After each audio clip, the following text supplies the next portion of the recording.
നമസ്കാരം.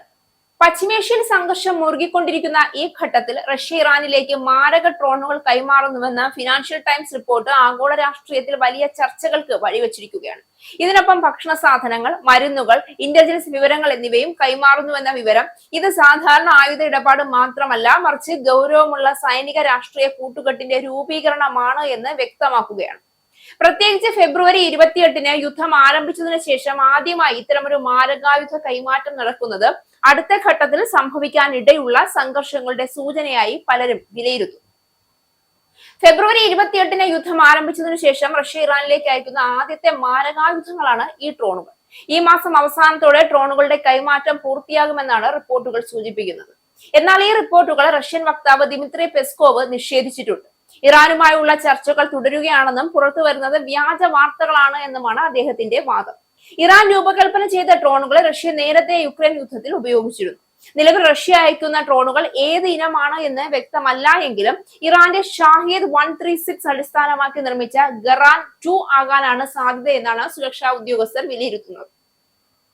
അത്യാധുനിക വ്യോമ പ്രതിരോധ സംവിധാനമായ S-400 നൽകണമെന്ന ഇറാന്റെ ആവശ്യം റഷ്യ നിരസിച്ചു എന്നും റിപ്പോർട്ടുകളുണ്ട്.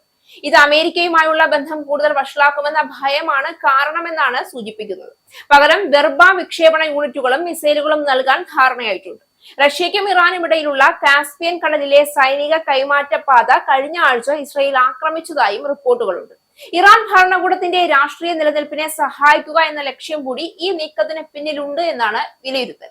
ഇത്തരം സാഹചര്യത്തിൽ ഒരു പ്രധാന ചോദ്യം ഉയരുന്നുണ്ട്. ഇറാനും റഷ്യയും തുറന്ന സൈനിക സഹകരണത്തിലേക്ക് കടന്ന് അമേരിക്കയെയും ഇസ്രയേലിനെയും നേരിട്ട് വെല്ലുവിളിക്കുന്ന തരത്തിൽ യുദ്ധം വ്യാപിച്ചാൽ എന്ത് സംഭവിക്കും? ഇത് സാധാരണ മേഖലാതല സംഘർഷമാകാതെ ആഗോള ശക്തികളുടെ നേരിട്ടുള്ള ഏറ്റുമുട്ടലാകാനുള്ള സാധ്യത അപ്പോൾ കൂടുതലാണ്.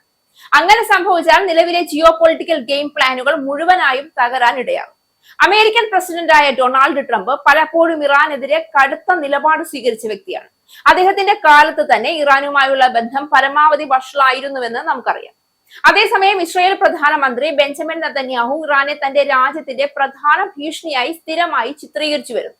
ഈ രണ്ട് നേതാക്കളുടെയും രാഷ്ട്രീയ നിലപാടുകൾ ഇറാനെതിരെ ശക്തമായ സമ്മർദ്ദം സൃഷ്ടിക്കുന്നതായിരുന്നു. എന്നാൽ റഷ്യ ഇറാൻ സഖ്യം സൈനിക തലത്തിൽ ശക്തിപ്പെടുന്നുവെങ്കിൽ ഈ കണക്ക് കൂട്ടലുകൾ മാറിപ്പോകും. റഷ്യയുടെ സൈനിക സാങ്കേതിക വിദ്യയും ഇറാന്റെ മേഖലാതല സ്വാധീനവും ചേർന്നാൽ അത് അമേരിക്കയ്ക്കും ഇസ്രായേലിനും വലിയ വെല്ലുവിളിയാകും. പ്രത്യേകിച്ച് ഡ്രോൺ യുദ്ധ സാങ്കേതിക വിദ്യയിൽ ഇറാൻ ഇതിനകം തന്നെ മുന്നേറ്റം കൈവരിച്ചിരിക്കുകയാണ്.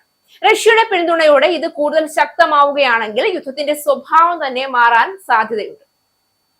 ഇത്തരമൊരു കൂട്ടുകെട്ട് നേരിട്ടുള്ള യുദ്ധത്തിലേക്ക് നീങ്ങിയാൽ അത് പവർ ബാലൻസിനെ പൂർണ്ണമായും മാറ്റിമറിക്കും. അമേരിക്കയും അതിന്റെ കൂട്ടാളികളും നേരിടേണ്ടി വരുന്നത് പരമ്പരാഗത സൈനിക ശക്തി മാത്രമല്ല, മറിച്ച് അസമമാർഗ യുദ്ധരീതികളും സൈബർ ആക്രമണങ്ങളും ഉൾപ്പെടുന്ന ബഹുമുഖ വെല്ലുവിളികളായിരിക്കും. ഇസ്രയേലിനും ഇത് കൂടുതൽ സങ്കീർണമായ സുരക്ഷാ പ്രശ്നങ്ങൾ സൃഷ്ടിക്കുമെന്നുറപ്പാണ്. ഇതോടെ ട്രംപിന്റെയും നെതന്യാഹുവിന്റെയും നീക്കങ്ങൾ ഇറാനെ ഒറ്റപ്പെടുത്തുകയും ദുർബലപ്പെടുത്തുകയും ചെയ്യാനുള്ള തന്ത്രങ്ങൾക്ക് തിരിച്ചടിയാകാൻ ഇടയാകും. അവർ നിർമ്മിച്ചിരുന്ന ജിയോ പൊളിറ്റിക്കൽ സമ്മർദ്ദ വലയങ്ങൾ റഷ്യയുടെ ഇടപെടലിലൂടെ തകർന്നു പോകാൻ സാധ്യതയുണ്ട്.